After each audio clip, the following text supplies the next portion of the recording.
रवि बेटा, रैन को फोन आया था, दमाजी ने उसे थप्पड़ मार दिया। क्या कह रही मम्मी आप? ऐसा कैसे हो सकता है?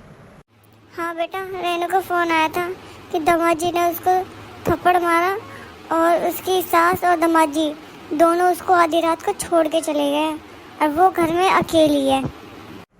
अच्छा मम्मी जी, चलो मेरे साथ। पूजा, हम थोड़ी देर में आ रहे हैं, तुम अपना ध्यान रखना। ठीक है जी। चलो माँ। ऐसा क्या हुआ होगा जो दामाद जी ने उनको थप्पड़ मार दिया? मुझे तो कुछ समझ में भी नहीं आ रहा कि उनके बीच में ऐसी कौन सी लड़ाई हो गई जो वो सब उनको छोड़ के अकेले चले गए ऐसे।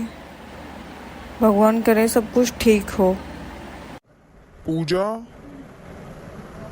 आई आ गए आप सब? नाश्ता बना दूँ आप सबके लिए? वो फिर मुझे ऑफिस भी जाना है ना, क्योंकि ऑफिस जाने की लग रही है तुझे? हाँ, यहाँ नंद इतनी परेशान है। एक बार तूने ये पूछा कि दीदी क्या हुआ, कैसे ठीक है सब? नहीं, हाँ ऑफिस जाने की लगी हुई है बस। हाँ माँ जी, क्या हुआ? एक थप्पड़ ही तो मारा है, इससे ज़्यादा और कुछ तो करा नहीं है ना। ज्यादा नहीं बोल रही है तू? हाँ, अपने काम से काम रख और ये जुबान को थोड़ी लगाम रख। समझ में आई? क्यों, मैंने ऐसा क्या गलत बोल दिया? हाँ, बहन ने 2 आंसू टपकाए, फ़ोन पे बोला तो तुम भागे चले गए। तुमने ये सोचा कि बहन ने क्या करा, बहन की कोई गलती है कि नहीं है? तुमने दीदी से एक बार ये पूछा कि उन्होंने इनको थप्पड़ क्यों मारा? हाँ हाँ, तो मुझे क्या पता था कि माँ जी, मैंने सोचा माँ जी नाटक कर रही है। क्या हो रहा है यहाँ पे? मुझे कुछ समझ में नहीं आ रहा। सही से बताओ क्या बात है। मैं बताती हूँ तुम्हें बात क्या है। जब तुम और माँ जी चले गए थे ना यहाँ से, तो भाई साहब का फ़ोन आया था। तुम अपना फ़ोन यहीं पे छोड़ के चले गए थे। तब उन्होंने मुझे बताया कि रात में मासी की इतनी तबीयत ख़राब हो गई थी बहुत ज़्यादा। तो दीदी से बोला उन्होंने कि मुझे डॉक्टर के पास ला। तो दीदी का ये जवाब था कि सुबह ले जाएंगे, रात में तुम मरने वाली नहीं हो, ठीक है ना?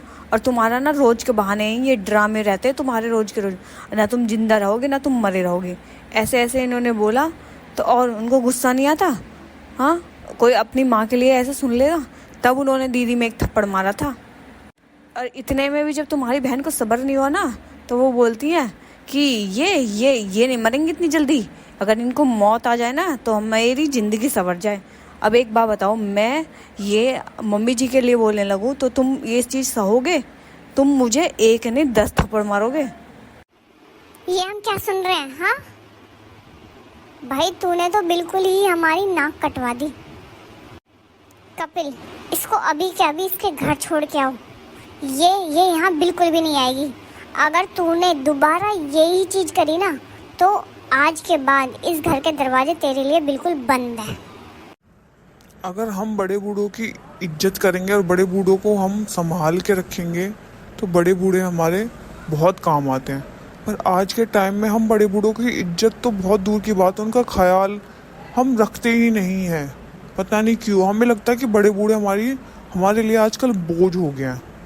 तो मेरी सिर्फ आप सबसे यही रिक्वेस्ट है कि आप सब अपने बड़े बूढ़ों की करें, उनसे प्यार करें, उनकी इज्जत करें, उनकी रिस्पेक्ट करें। और अगर आपको हमारी वीडियो अच्छी लगी हो तो हमारी वीडियो को लाइक शेयर सब्सक्राइब जरूर करें।